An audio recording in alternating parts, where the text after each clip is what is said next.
What's going on, people? We are Tottenham TV, back here for another Tottenham update. And before we get into it, a massive congratulations to Cuti Romero for getting into the World Cup final, and a big commiserations to Ivan Perisic. It's a shame, actually, with these World Cup stars, because no matter if you get into the semis, right, it's the same kind of time frame of coming back to Spurs, because you've got to play in that bloody stupid third to fourth place payoff. So it's really frustrating, because I was thinking last night, all right, cool, we're getting Ivan Perisic back now, but we're actually not. No, yeah, and they'll probably, you know, when they play for their country, they're going to want to take that super seriously. I'm sure they're going to want to claim third place, whatever you get for it, even though it's a bit of a pointless thing. So look, that's just one of the matters of fact, and they're going to need a rest when they get back. So I'm not expecting Perisic back for the first game of the Premier League. When are they going to abolish this game? Because it's just such rubbish. It means nothing to anyone. Fans don't care about it. I'm sure the players hardly care about it either. It just means absolutely nothing. Yeah, I don't know. I kind of understand it if, like, when it's like for the Olympics, because you have like you have gold, silver and bronze. Yeah. But for the World Cup, it makes no sense. Either you win it or you don't, and that's it. Exactly. But anyway, moving into the Tottenham update, we've got a few bits of transfer rumours to talk about, and let's start off with Mohamed Kudus. And The Athletic are saying that Tottenham-linked Mohamed Kudus is keen on leaving Ajax during the January transfer window, and prefers a move to the Premier League. I mean, surely if that is the case, and if it's true, then we need to be going aggressive to go and get him. Definitely, and I think he's perfect for us in what we need. I think Conte will really like him as well, because Conte likes physical players, and he's very physical, but as well, he's clearly a very good, gifted technical player, and his dribbling and awareness is really strong. He's very versatile, can play in central midfield and can play out on the wing, so can play in the front three positions, potentially even up front as well, and he can play in the midfield three. So I think, and he's at a good age. He's 21, 22. I think it's a no-brainer. For me, I think if we can get a good price for him, even if we have to overpay, I think he's one of those players that might be worth it, Mohamed Kudus, and get him at a good time. And I'm thinking about who else would maybe be desperate for him right now in the Premier League. What other teams who we're competing with, if he wants to come to the Premier League? Liverpool could be one. Liverpool maybe. Especially with Diaz out for the next 3 months now. Maybe they're one that they could be stiffing around. I don't know if he's like the perfect fit for them. But I guess he could work at Liverpool. But I don't see him being a left winger, which is where Diaz is playing. I think that would maybe be his least favourable position. But then again, maybe they could play him up front. Would he go to City? Does City need someone like him? Probably not. Arsenal, they're probably getting Murder. I can never pronounce Mudryk. If they're not priced out of it, it sounds like they're going to be priced out of it. The way it it's seems going. like he's their number one at the moment. So while they're dealing with Mudryk, we can pounce on him. Basically, is my point. Man United, they need a striker. They're looking for a striker. They've got plenty of players in Kudus' position, though. So I think we're quite well placed if for someone like Kudus, if we're really serious about him and want to get there first. Yeah, I have heard rumours of Liverpool sniffing around as well. So I think if it's a foot race between us and Liverpool, I think Liverpool will win that. But I think we'll be second in line after that. At the moment. We are currently in the league standings. We are above them, but Liverpool, you can't say that they don't have a bigger pool than us. That's just facts of the matter. We could offer more money. We're above. Can we offer them more money? I don't know if we do. I can't see us offering them more money, because Mo Salah. They're in the midst of a being sold. They just got sold, or they got new owners yet? Not yet. No, not yet. So I don't know what the situation is right now with money with them right now. Yeah, but I think when you look at it on the face of things, they're a bigger pool than us, and they can probably offer more money. So I think we're probably second in line in terms of Premier League candidates. So it's still not a bad place to be if we can kind of steal in front of Liverpool. But that's just where we're at the moment. I'm praying that we can get a deal done, because I really rate him as a player.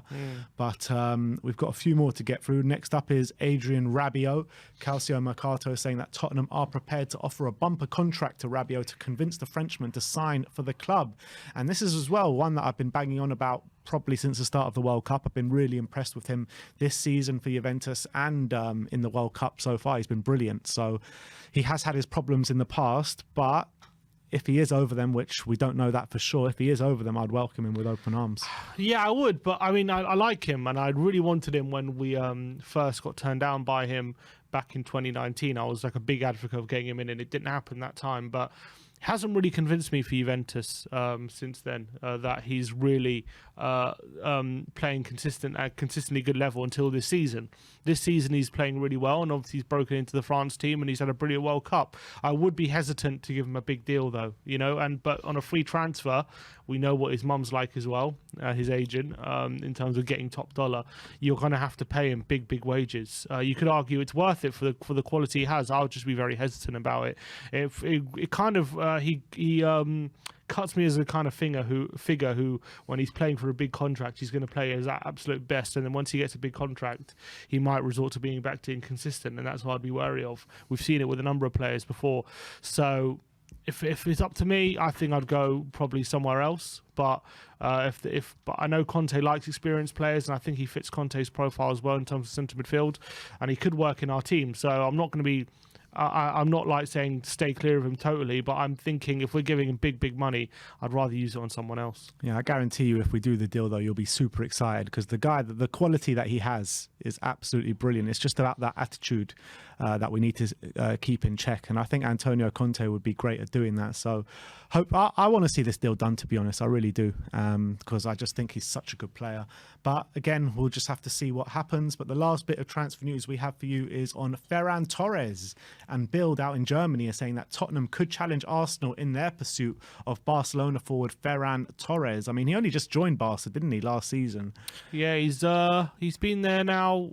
This is his second season, isn't it? This is his. But did he join? He joined in a January. I can't remember if it was last January or the January before that. I think it was last. Yeah, I think you might be right. So he's been there not even a year. Are they really going to get rid of him? Yeah, they do have a lot of options at the moment, Barcelona in the forward line, but I would find it hard to believe that they spent a long time pursuing him as well at Man City. They got their man, and they're really going to let go of him after a year. He had a good first 6 months. I don't think he's really gone that right for him this year.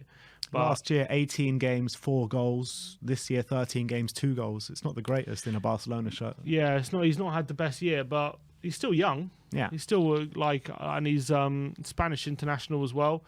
I find it hard to believe they're going to get rid of him so soon. And are they going to take a loss? They signed him for decent money as well. I don't see Spurs really going in for him. Although if he's available and we're able to get in there, I think it'd be a very good option for us up in the forward line. If they are looking to get rid, then you might even be able to get him on like a loan with an option to buy or something like that. Depends how desperate they are to get rid of him. I would rather Kudus, though, than him. I would as well, to be honest. He's much more versatile as well, and I think that he's more physical. Exactly. Exactly. Yeah, is what I was about to say. But in terms of those 3 players, I'd say a yes to Rabiot and Kudus, 100%, and Ferran Torres will probably be a bit lower down on my list, but I'd still welcome him to the club because I think he's got great ability. But moving on, let's talk about Harry Winks now. A publication called Club Doria, which is a Sampdoria publication, say that Harry Winks has started training for the first time without feeling pain since joining Sampdoria. And the manager, Dejan Stankovic, says he hopes to have Winks available soon with the second half of the season about to begin. I can't believe it's taken him this long, well, to even get on the pitch. Yeah, I know, but I'm saying this is the first time he's trained without feeling pain. I'm saying I thought he always feels pain. He just has to manage it. So, yeah. I mean, is he saying that he's got rid of that pain that's been lasting years, or is it a different kind of pain? I don't know. But we know with Harry Winks, he does have big problems with his ankles, which is sad. But hopefully he can get back on the pitch now. It's been a long time. I wonder what kind of state they signed him in, Sampdoria, because it's taken so long to get him to this point, just to get him training. So when they signed him, was he fit and did he pick up an injury, or was it just did they sign him injured? And if they did, how do they know the extent of the injury when they signed him? It's all very interesting as to what really the situation was when Winks went there. But hopefully he's back on the pitch and he can get playing again, because at the moment his career is really drifting away, and it's sad to see. Yeah, it is sad to see, to be honest. But last but not least, Spurs were involved in another behind closed doors match today against Peterborough under-21s, and Clement Longley was back in the starting 11, and the only change from the Motherwell game was Pape Matar Sarr coming on from the bench back from the World Cup. and he featured for the last 20 minutes. The lineup was Austin in goal, Tanganga, Sanchez, Longley, Spence, Bissouma, Skip, Doherty, Kulusevski, White and Hill. And Matt Doherty struck again as we beat Peterborough under-21s 3-1 at Hotspur Way. And Harvey White opened the scoring. Brian Hill doubled our lead a minute later. And Kulusevski was back on the assists as well. Kulusevski's had a brilliant start to these exhibition match campaigns with 1 goal, 3 assists. And it's just good to see the boys back out there, albeit against Peterborough under-21s. Yeah, so not exactly the biggest test, but... Why can't they just play Peterborough's first team? With Doherty, 3 goals in 2 games. I heard someone said on Twitter, Haaland's starting to get a bit worried now with Doherty. He's getting ready. He is getting ready, isn't he? So, look, I'm glad that Longley's back because obviously he picked up a knock. That's good news for us. Obviously, I'm not sure why Bissouma's on penalties. A bit of an odd one. But you would have thought there maybe someone else there on the pitch. Well, what time did we get the penalty? I'm not sure, but... Yeah, I guess maybe. Why wouldn't Kulu take it? He went off on 69. Kulu went off on 82. So you would have. So, Kulu was definitely on the pitch when the penalty was given. But he missed it. But look, these are vital minutes for these players getting up to speed as the Premier League returns. Obviously, we got Richarlison now injured now, but Son's returning. A few other players returning from the World Cup. Højbjerg. So very positive. All right. Well, there you have it. That is our Tottenham update for today. We'll be back live for you guys just before 7 o'clock for the World Cup semi-final, France against Morocco. Be there or be square. We'll see you all later. Like, subscribe and comment. And as always, come on you Spurs.